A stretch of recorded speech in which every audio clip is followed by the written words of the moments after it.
नमस्कार बंधुरा आमी मौमिता आज के एक निरामिष रेसिपि आपनादेर संगे शेयर करब बोले चले एसेछि। बाड़ीते पुजो थाकले बा निरामिष दिने कि निरामिष रान्ना करा जाय सेई निये किन्तु खूब चिंता हय, ताई आजके एई रेसिपिटा आपनादेर संगे शेयर करब। आजके बानाबो सयाबिनेर कोफ्ताकारी। तार जोन्नो प्रथमे आमी एक बाटी सयाबिन गरम जले 1 থেকে 1.5 मिनिटेर जोन्नो फुटिये ठंडा करे नेब। যতক্ষণ সয়াবিনটা ঠান্ডা হচ্ছে এদিকে আমি একটা পেস্ট বানিয়ে নিচ্ছি। তার জন্য একটা মিক্সিং জারের মধ্যে বড় চামচের 1 চামচ কিশমিশ, 1 চামচ টুকরো করা কাজু, আমি এখানে কাজু টুকরোগুলোই দিচ্ছি, গোটা কাজু দিচ্ছি না, কারণ মিক্সিতে যেহেতু পেস্ট হবে তাই। বড় চামচের 1 চামচ চারমগজ, 1 চামচ সাদা তিল আর 2 বড় চামচ টক দই দিয়ে আমি একটা স্মুথ পেস্ট বানিয়ে নেব। এইটা দিয়ে কিন্তু মেন গ্রেভিটা আমি তৈরি করব। সয়াবিন খুব হেলদি হয়, তবে একঘেয়ে রেসিপি রান্না না করে যদি এভাবে বানিয়ে নেন তাহলে কিন্তু সবাই খুব পছন্দ করবে খেতে। এদিকে সয়াবিনটা ঠান্ডা হয়ে গেছে, ভালো করে জল চিপে আমি গ্রাইন্ডারে দিয়ে দিচ্ছি। ভালো হয় যদি 5 মিনিটের জন্য রেখে দেওয়া যায়, তাহলে একদম শুকনো হয়ে যাবে।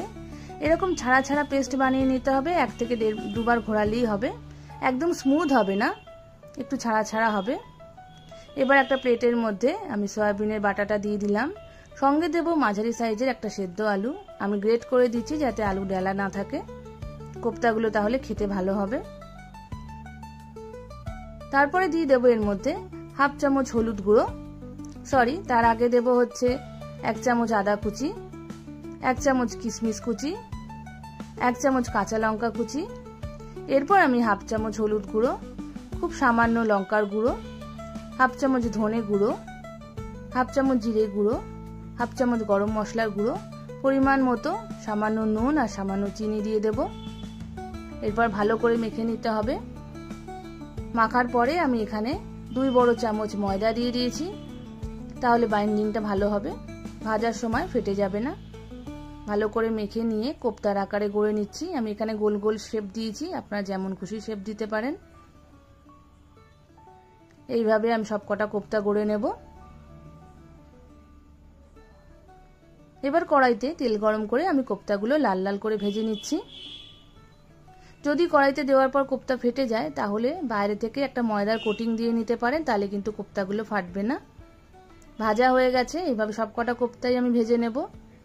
তারপরে কড়াইতে তেলগুলো কমিয়ে মাত্র 2 টেবিল চামচ তেল দিয়ে তার মধ্যে তেজপাতা, গোটা গরম মশলা আর 1/2 চামচ গোটা জিরে ফোড়ন দেব। কয়েক সেকেন্ড ফ্রাই করে নেওয়ার পর এর মধ্যে আমি বড় চামচের 1 চামচ আদা আর কাঁচা লঙ্কা বাটা দিয়ে দিচ্ছি। কিছুক্ষণ ফ্রাই করে নিতে হবে যাতে আদার কাঁচা গন্ধটা চলে যায়।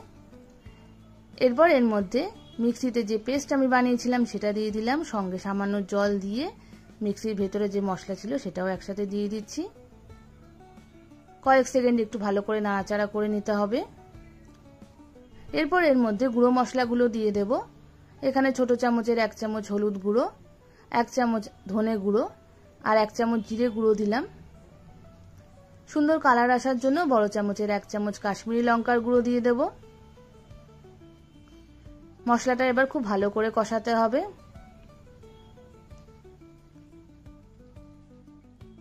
মিনিট খানিক কষিয়ে নেওয়ার পর এর মধ্যে আমি দিয়ে দেব নুন চিনি। ছোট চামচের 1 চামচ নুন দিয়ে দিলাম আর বড় চামচের 1 চামচ চিনি। পরে যদি প্রয়োজন পড়ে আবার একটু নুন চিনি কমা বাড়া করে দেব। মশলাটা খুব ভালো করে কষিয়ে নিতে হবে যতক্ষণ না তেলটা ভেসে উঠছে। মশলা ভালো করে কষানো হয়ে গেছে, এবার আমি 2 কাপ মতো জল দিয়ে দিচ্ছি। আমি এখানে মিক্সিং জারের মধ্যেই 2 কাপ জল দিয়ে সেই জলটা দিয়ে দিলাম। একটু ফুটে আসার পর এর মধ্যে কিন্তু কোপ্তাগুলো দিয়ে দেব। আমি এখানে কিন্তু আলু দিইনি, আপনারা চাইলে আলুও দিতে পারেন। আস্তে আস্তে কোপ্তাগুলো ঝোলের মধ্যে বসিয়ে দিচ্ছি, খুব সাবধানে, খুব বেশি নাড়াচাড়া করব না, তাহলে কিন্তু কোপ্তাগুলো ভেঙে যেতে পারে। এইভাবে খুন্তির সাহায্যে ভালো করে কোপ্তাগুলো ঝোলের মধ্যে, গ্রেভির মধ্যে ডুবিয়ে দিতে হবে। 30 থেকে 35-40 সেকেন্ড মতো একটু ফুটিয়ে নিলেই হবে, খুব বেশিক্ষণ ফোটালে ভেঙে যেতে পারে। এর ওপর থেকে বড় চামচের 1 চামচ গরম মশলা আর 1 চামচ ঘি দিয়ে দেব। ঘি দেওয়ার পর একটু ফুটে গেলেই কিন্তু রেডি হয়ে যাবে সয়াবিনের কোপ্তা কারি। অবশ্যই বাড়িতে এইভাবে বানিয়ে আমাকে কমেন্ট বক্সে জানাবেন কেমন হয়েছে। খুব সুন্দর গন্ধও বেরোচ্ছে আর খেতে কিন্তু দারুণ হয়েছিল। আমার রান্না যদি আপনাদের ভালো লাগে তাহলে অবশ্যই আমার চ্যানেলটাকে লাইক, শেয়ার এবং সাবস্ক্রাইব করবেন। বেল আইকন ক্লিক করতে একদম ভুলবেন না। এবার আমি সার্ভিং ডিশে কোপ্তাগুলো ঢেলে নিচ্ছি।